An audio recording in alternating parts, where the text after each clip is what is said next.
السلام عليكم ورحمة الله وبركاته. أعوذ بالله من الشيطان الرجيم. ولما بلغ أشده آتيناه حكما وعلما وكذلك نجزي المحسنين. وراودته التي هو في بيتها عن نفسه وغلقت الأبواب وقالت هيت لك قال معاذ الله إنه ربي أحسن مثواي إنه لا يفلح الظالمون. رب اشرح لي صدري ويسر لي أمري واحلل عقدة من لساني يفقه قولي. الحمد لله رب العالمين والصلاة والسلام على أشرف الأنبياء والمرسلين وعلى آله وصحبه ومن استنى بسنته إلى يوم الدين. اللهم اجعلنا منهم ومن الذين آمنوا وعملوا الصالحات وتواصوا بالحق وتواصوا بالصبر. آمين يا رب العالمين. Once again, everyone, assalamu alaikum wa rahmatullahi ta'ala wa barakatuh.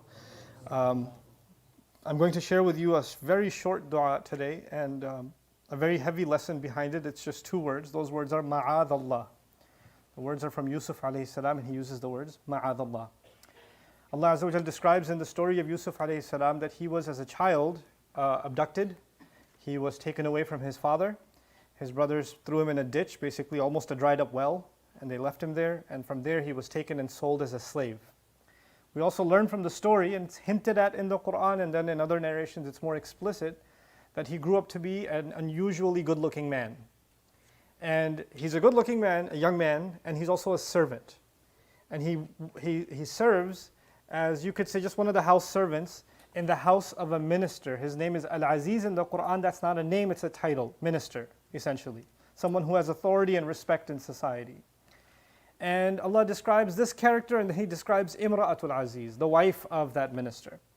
It seems that the wife of that minister had some sort of a psychological issue. She was an unhappy housewife. She didn't get the attention she needed from her husband. Whatever the issue was, Shaitan came and whispered to her quite a bit. So she sees this young servant of hers all the time serving in the house, and she starts fantasizing about him and thinking about him and wants his attention towards him. And of course she has authority over him too. Now before I go any further, in the Qur'an, Allah Azza wa Jal does not describe how crazy women can get about men. In fact, the other way around, Allah does describe how crazy men can be about women. زُيِّنَ لِلنَّاسِ حُبُّ الشَّهَوَاتِ مِنَ النِّسَاءِ. It's the other way around. Typically it's the man pursuing the woman. You know, in Arab culture, for example, they name all the animals that hunt, they name boys after them, like Asad, lion, you know, things like that. And then girls are named after, a lot of times, animals that are hunted, like ghazal, you know, because the Asad is going to get the ghazal. That's the idea. So, but the idea that one is the pursuer and the other is the pursued. But in this story, you kind of find the flip. You find the reverse. You find the woman is pursuing the man in this case.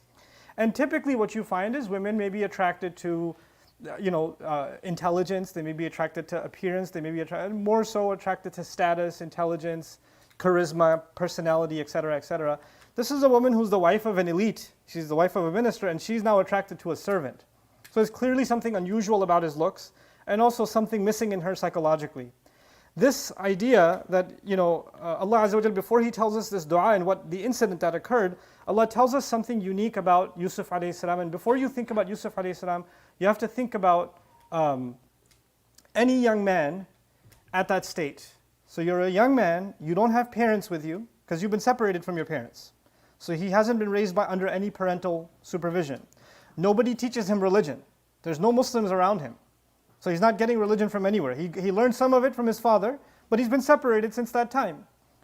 And whatever he does in his free time is his business.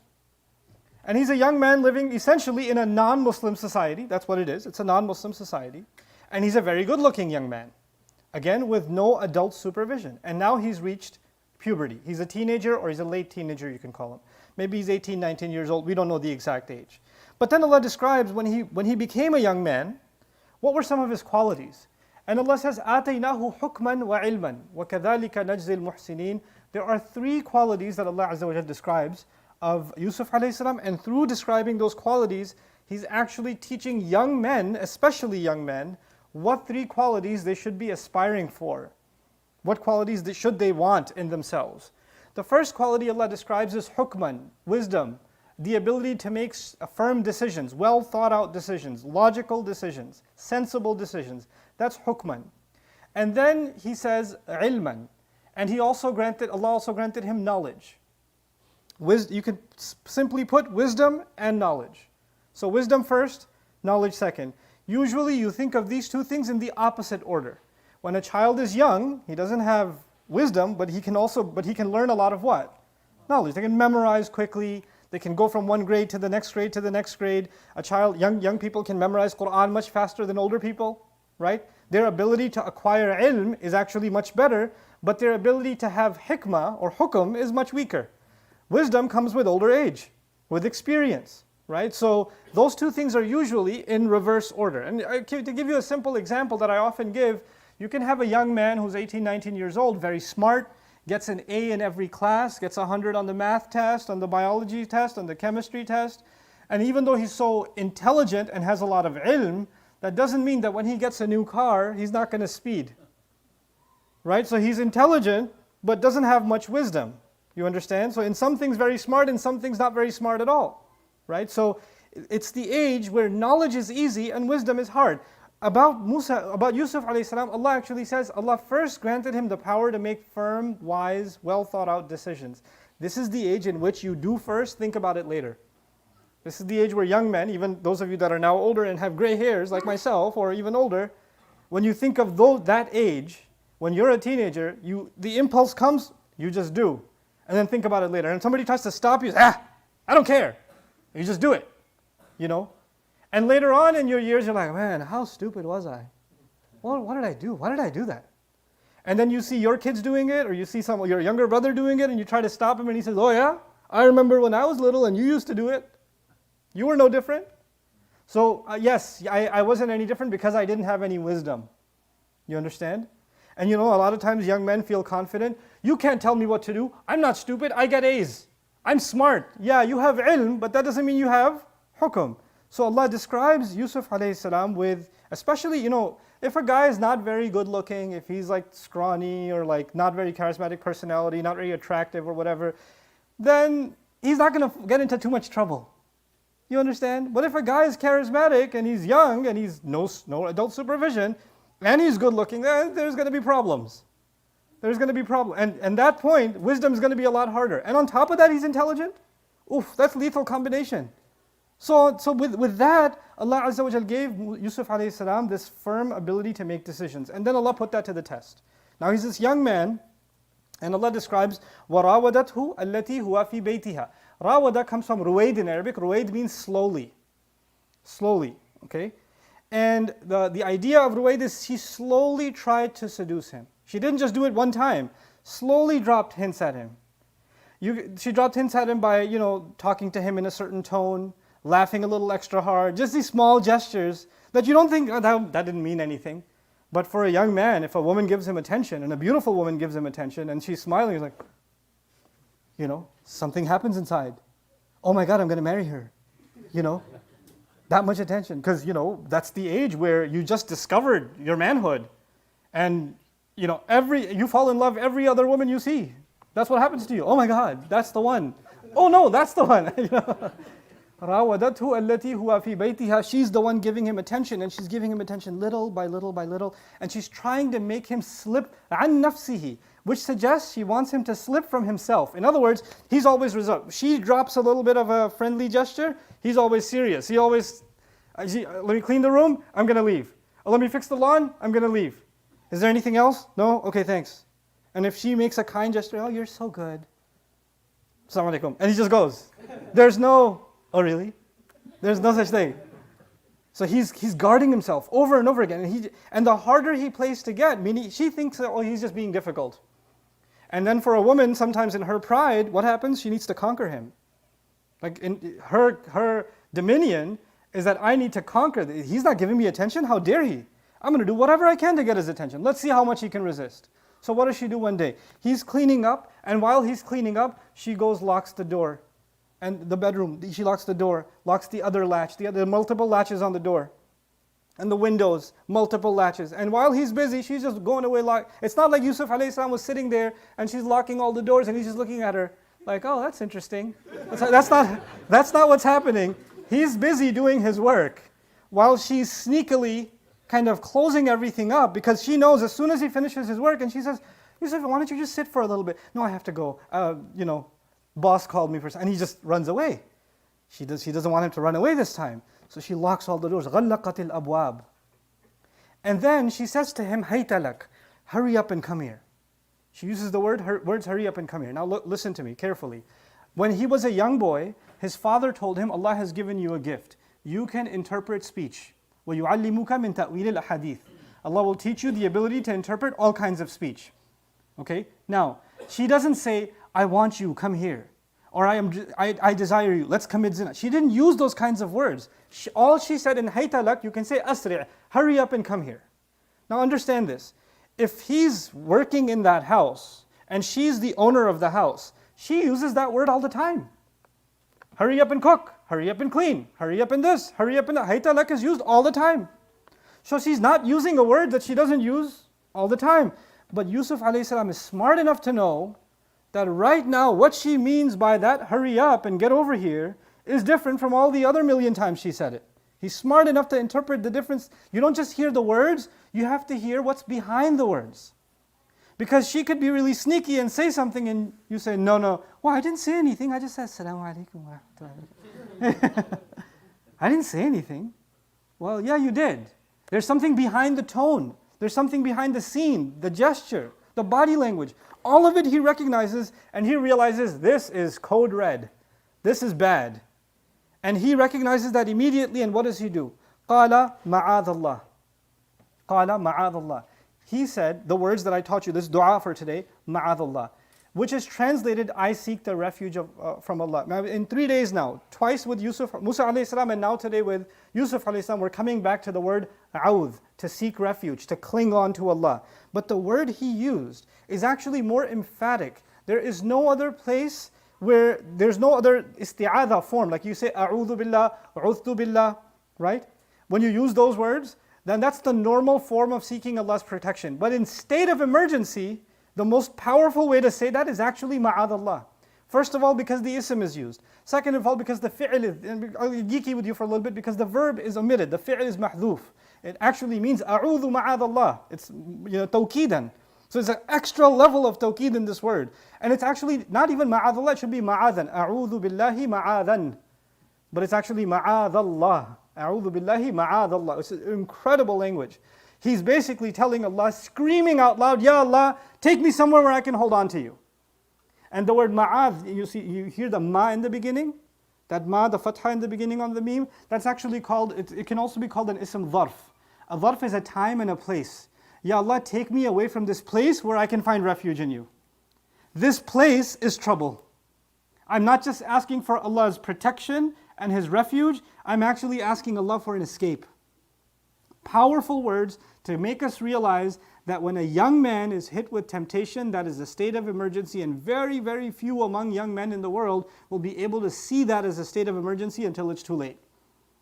Until they cross the line already. It's too easy to cross the line. And he recognizes the danger of it. So immediately he says, Ya Allah, I need to get out of this situation. I need to get out of this proximity. Because if you stay within that dangerous, gravitational zone, it'll pull you in. You got to get out of that orbit. You got to get away from it. Ma'adh Allah. It's very, very powerful. And so when he first says this, he is saying it out loud, first of all, to let her know that this is evil. And because, she might make him think, what's wrong with you? What do you mean? Well, you think I'm evil? I'm the devil? I'm the devil now? Oh, okay, I'm the problem, right? Oh, you're all righteous. And then he should feel better and say, no, I didn't say you're evil. Okay, let me sit down for a little bit. No, don't fall into that game.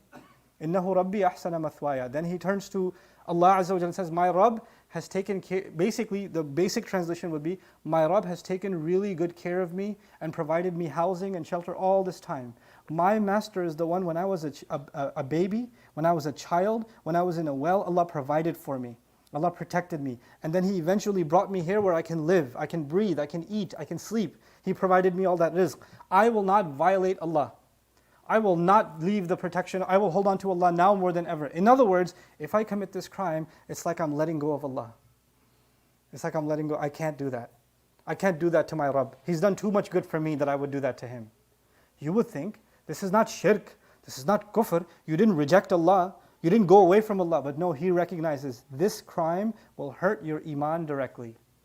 This crime will take you away from Allah, take you away from the protection of Allah. So he admits that openly. إِنَّهُ رَبِّي أَحْسَنَ مَثْوَايَ. Some have interpreted this to mean that the word Rabb refers to his master in the house, meaning the minister himself, the lady's husband. And he's basically even putting her to shame, saying, my master, meaning your husband, has been good to me. Why would I do this? He's also saying that at the same time. In other words, we're learning a hint that you have to stand up and you have to say the right thing, even if it's offensive. That's an offensive thing to say. How can you do this? He's your husband. It's an offensive thing to say, but when it comes before Allah, it's okay to hurt somebody else's feelings. If it comes to protecting yourself in that state, it's okay to be hurtful. You know, a lot of guys get trapped into a relationship and then they don't want to say the right thing because it might be hurtful. I'm like, I don't want to say it. I don't know how to get out of it because she'll start crying and I won't know what to do. It's okay if she cries. It's okay. You need Allah's protection, and the one who guards you and cares for you cares more for her than you ever will. And you staying in something illegitimate and you staying in something haram and you continuing that is not out of love. Understand that. You are harming yourself and equally you are harming her. Equally you are harming her. And so get away from it. Out of love for yourself and out of love, if you have any care for her, do that too. Even if it's care for her. You know, when guys say, but I love her too much. Not enough. Clearly not enough. Because if she died right now, where would she go? What would Allah ask her? And you'd be okay with that. Is that love or is that selfishness? You see, love for anybody else who doesn't believe in Allah is something else. But love for someone who's holding on to Allah is something else. If you love someone, you don't just want good for their life now. You want good for this life and the next life. You want both. And if you don't want both, then it's not really love, is it? Who's okay with letting their family burn in hellfire? Who's okay with their family member or their loved one being condemned or questioned or interrogated? يَلْقَى أَثَامًا يُضَاعَفْ لَهُ الْعَذَابُ يَوْمَ الْقِيَامَةِ. A person who commits zina is going to meet heavy penalty and the punishment will be doubled on them. Doubled. That's the standard punishment. This is what Allah is teaching us, and so these words, ma'adh Allah, hold on to them like a security, like your health insurance policy. When you're getting into trouble, when you're on campus, some of you guys are taking summer classes, Ramadan and summer classes, inna lillahi wa inna ilayhi raji'un. You know, some of you at work, this is the situation. Some of you on social media, this is the situation. And if this situation is escalating, ma'adh Allah.